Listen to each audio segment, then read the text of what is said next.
Justice for Matthew के नाम से अभियान चलाया जा रहा है। मुजफ्फरपुर में अभी सबसे ज़्यादा वायरल खबर है और यहाँ पे लड़की के साथ अत्याचार हुआ है, ऐसा कहा जा रहा है। इसका नेतृत्व तो पहले अशोक सिंह कर रहे थे जो भाजपा नेता है, और इसी में देवव्रत कुमार सहनी है जो ये भी आ गए हैं, इस आंदोलन को नेतृत्व कर रहे हैं। हम इन्हीं से बात करेंगे। सर बताइए कि मामला क्या है। देखिए, जिस तरह से बिहार के धृतराष्ट्र बनकर के मुख्यमंत्री देख रहे हैं कि पुलिस प्रशासन जो है सो दुशासन बन चली है, संज्ञान नहीं ले रहे हैं। शराब के नाम पर हजारों हजार बेगुनाह को जेल में डाला गया, और एक्चुअल जो समाज में जो शराब माफिया है, पुलिस प्रशासन थाना से शराब का धंधा करवा रही है, वो दिखाई नहीं दे रहा है। चौकीदार गाड़ी में 2 लीटर शराब के साथ अरेस्ट होता है, उस पर कार्रवाई नहीं होती है, वो एक दिन में छूट जाता है। और इस गांव का एक नौजवान है, उसको पकड़ने के बाद अच्छी तरह से पिटाई करने के बाद उसे जेल भेजा जाता है। तो ये अन्याय नहीं तो क्या है। इससे पहले भ्रष्टाचार का आरोप मुजफ्फरपुर के पूर्व एसएसपी विवेक कुमार पर लगा था। लोगों ने देखा था, मीडिया के माध्यम से हमने भी देखा था कि कितना करप्शन था, कितना उन्होंने घूस लिया था। ये सोचने की बात।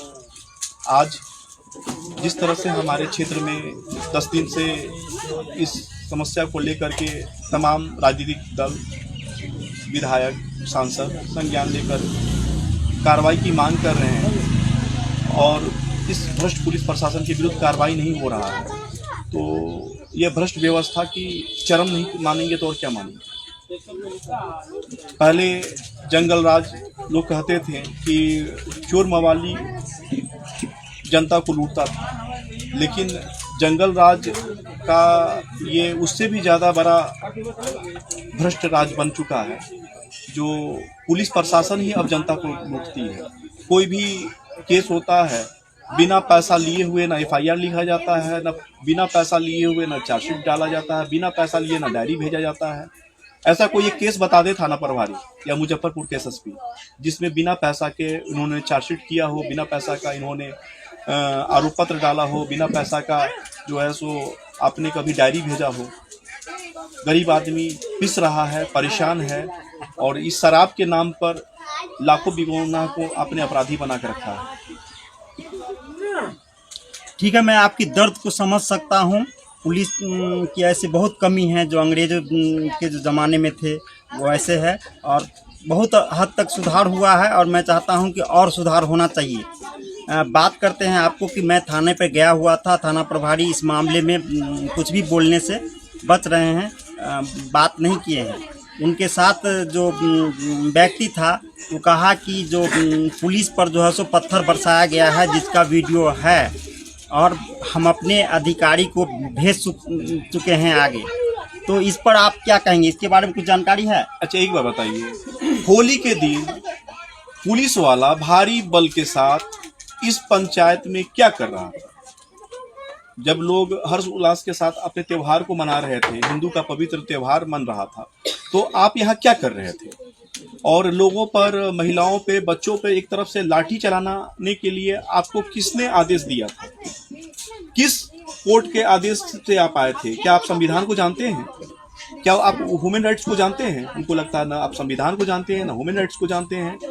किसी तरह से भ्रष्टाचार का ये सिस्टम है जो हर बार क्वेश्चन और पेपर लीक हो जाता है। उसी का परिणाम है कि आप जैसे भ्रष्ट पदाधिकारी आज सत्ता पे बैठ गए हैं, सिस्टम में बैठ गए हैं, और लोगों पर इस तरह से लाठी चला करके आप सत्ता को हासिल करना चाहते हैं, आप लोगों पर अधिपत्य हासिल करना चाहते हैं, आप लोगों को डेमोक्रेसी में डराना चाहते हैं। ये नहीं हम लोग होने देंगे। तो आपको बता दें कि इससे पहले जो थाना प्रभारी थे मोनू कुमार, वो जो है सो फ़ोन पे बहुत लोगों को गाली दिए हुए थे। कुछ लड़के जो है सो हमको ये वीडियो दिखाया था, ऑडियो, और हमारे ही कुछ लोग थे जो थलवाड़ा फैगराडी के इस मामले में हम थाना पर गए हुए थे। जो मोनू कुमार थे उनका भी व्यवहार अच्छा नहीं था। तो पुलिस में सुधार होना चाहिए, और मेरा नारा रहता है ह्यूमैनिटी फर्स्ट का। तो अब चलते हैं, पीड़िता की जो बात है उसको, बयान को आपको दिखाते हैं। आप लोग क्या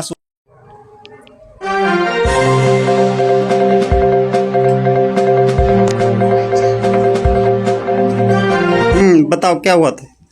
उस दिन 2 बज रहा था और 2 बजे रात में आया, बोला कि गेट खोलो थोड़ा सा। गेट मतलब इसमें आया, खिड़की के मैं खिड़की भी तोड़ दिया।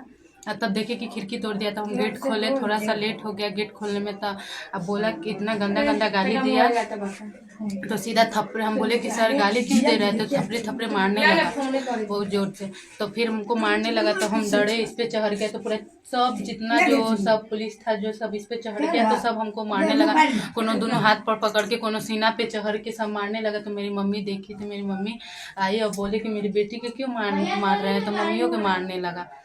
फिर मम्मी को मारने लगा तो फिर भाई बोला, बहन बोली, बहन वीडियो बना रही थी तो उसके हाथ से मोबाइल छीन के और मोबाइल को चुकरी चुकरी कर दिया। और दीदी को भी मारने लगा, मेरी छोटी बहन को भी मारने लगा, मेरा भाई को मारने लगा। फिर मारते मारते मारने से मन नहीं भरा तो यहाँ से घिसते हुए कम से कम आधा किलोमीटर की दूरी पर ले गया, खूब मारा। मेरी मम्मी बेहोश हो गई तो 1 लाख से मारा और उल्टा दिया सीधा। उसके बाद हमको भी देखा, हमको तो दाती पे दाती भी लग रहा था, मम्मियों के दाती पर दाती लग। मम्मी के तो उसको सबको बुझाया कि मेरी मम्मी ना मर गई तो छोड़ के भाग गया सब।